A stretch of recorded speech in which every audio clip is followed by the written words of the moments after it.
Hello बच्चों, let us read this question. So the question says the mass of satellite A is thrice that of satellite B. तो दो satellites हैं A और B, और जो A का मास है सैटेलाइट का वो 3 गुना है सैटेलाइट B के मास से.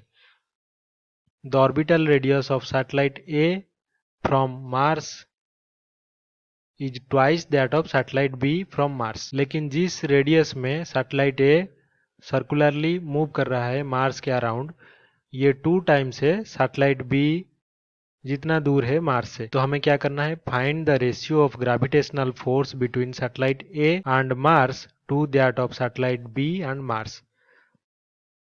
तो सैटेलाइट ए और मार्स के बीच में जो ग्रेविटेशनल फोर्स है उसका रेशियो निकालना है किसके साथ, सैटेलाइट बी और मार्स के बीच में जो ग्रेविटेशनल फोर्स है. तो यहाँ पे सबसे पहले जो की कॉन्सेप्ट है वो हमें जानना जरूरी है. तो की कॉन्सेप्ट हमारा यहाँ पे क्या है, Newton's universal law of gravitation.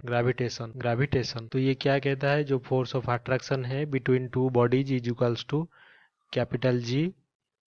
जी यहाँ पे universal gravitational constant, product of two masses m1 and m2 divided by square of the distance between them, यानी कि r स्क्वायर. तो इसी फॉर्मूले को यूज करके हम यहाँ पे क्वेश्चन सॉल्व करेंगे.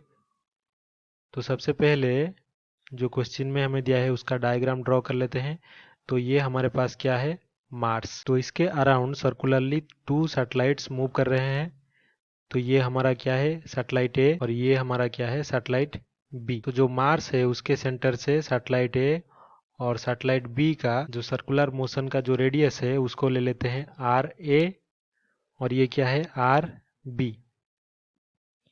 और जो मास ऑफ सैटेलाइट ए है एम ए, और सैटेलाइट बी का मास एम बी. क्वेश्चन के अकॉर्डिंग हम लिख सकते हैं कि गिवन जो सैटेलाइट ए का मास है एम ए, ये कितना है, 3 टाइम्स है मास ऑफ सैटेलाइट बी.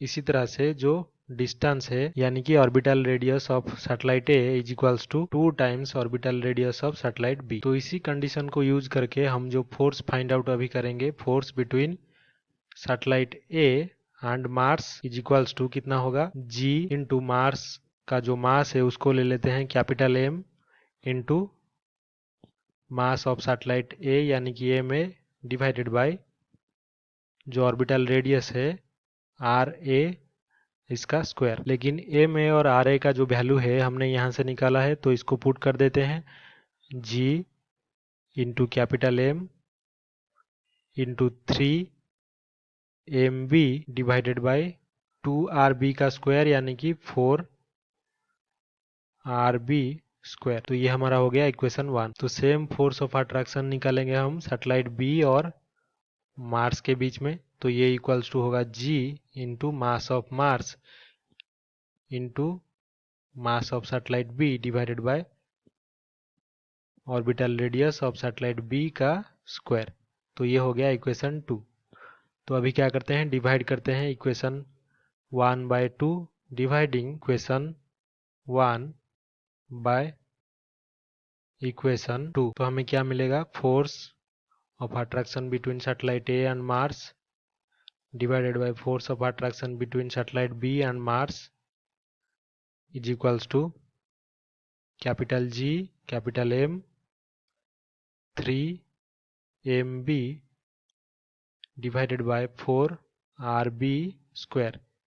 और इससे डिवाइड क्या करना है, capital G capital M B divided by R B का स्क्वायर. तो यहाँ पे ये टर्म्स जो है कैंसिल हो जाएंगे, एम बी से एम बी कैंसिल हो गया, आर बी स्क्वायर से ये कैंसिल हो गया. तो हमारे पास जो रेशियो बचा वो कितना है, 3 डिवाइडेड बाय 4. तो हम अभी ये लिख सकते हैं कि ratio of the two forces is 3:4. तो यहाँ पे जो हमारा फाइनल आंसर होगा वो कितना होगा, 3:4. I hope you have understood this well. Best of luck.